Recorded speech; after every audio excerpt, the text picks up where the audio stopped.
Hey everyone, ready to say hola to Barcelona? I know I am. Always up for a little Spanish sun. Me too.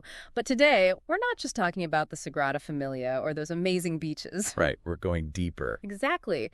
Think social customs, the kind of insider tips that'll have you blending in like a local in no time. Music to my ears. Love those little cultural quirks. And to guide us, we've got this super interesting advice letter from Dolors, she's a Barcelona local, to a friend heading there for the first time. Ooh, a primary source. Yeah. Always love those. So, what kind of insider wisdom did Dolores share? Well, let's start with something that might surprise you. You know how we're used to tipping in, well, pretty much every service industry back home? Yeah, almost feels automatic sometimes. Right. But Dolores, she mentions that tipping in Barcelona, it's not quite as straightforward. Oh, really? Now that's interesting. How so? So she says in fancier restaurants, mid-range and up, tipping is definitely expected. Okay, makes sense. Kind of like here. But I'm sensing a but coming. Oh, there's definitely a but.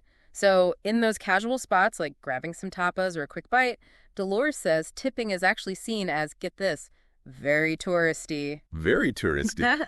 Wow. Okay, so it's almost like by over-tipping in those relaxed settings, you're kind of, I don't know, outing yourself as an outsider. Yeah, exactly. Even if you have the best intentions, it's like sending a signal that you're not quite in the know. It really makes you think about the meaning behind our actions, right? Yeah. It's not just about the money itself. It's about understanding the cultural context. Totally. It's like you wouldn't want to accidentally offend someone or break an unspoken rule just because you weren't aware. It's exactly. Cultural sensitivity, people. It's key. Okay, so we've tackled tipping. Now let's talk politeness. Always a good topic. Seems universally appreciated. You'd think so, right? Hmm. And Dolores, she does emphasize being polite, using please and thank you, all that good stuff. But there's this one phrase she uses that really caught my eye. She says, nobody complains if you ask politely. Almost like she's hinting at something more, you know? Ooh, I see what you mean. It's like she's acknowledging that in some cultures, maybe being overly polite could be misinterpreted. Like it might come across as insincere or even, dare I say, a bit much. Right. Like you said earlier, cultural sensitivity is key. What flies in one place might not in another. Absolutely. It's all about reading the room, or in this case, reading the tapas bar and adjusting accordingly.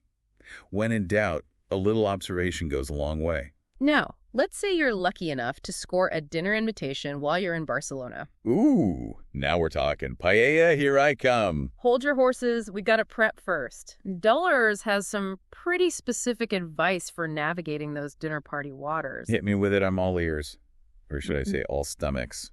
All right, first up, the golden rule. Bringing a gift. Non-negotiable. A bottle of wine, some local goodies, what are we thinking? She mentions a nice bottle of wine, some cava, even a dessert.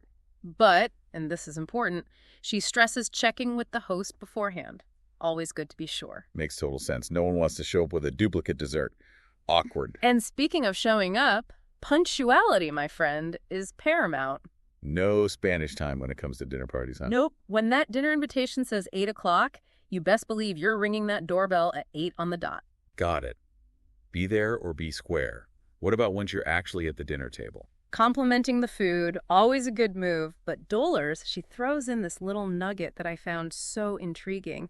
She says, Spanish women, they believe they are good cooks. And why shouldn't they? Spanish food is incredible. Oh, absolutely. But I think there's something deeper there, right? It's like it's not just about the food itself. It's about tradition, family recipes passed down. Yep. It's a point of pride. It's their heritage on a plate. So a compliment isn't just about the taste. It's about recognizing that deep cultural connection. Exactly. And speaking of cultural connections, Dolores also touches on some, I guess you could call them universal manners, showing respect to elders, saying hello and goodbye properly, you know, the basics that go a long way in any culture. Right, like putting your phone away at the dinner table. Right. Oh, absolutely. Common courtesy, people. But there's one custom she mentions that's a little different from what we might be used to. She advises against openly criticizing bad food. Ah, interesting.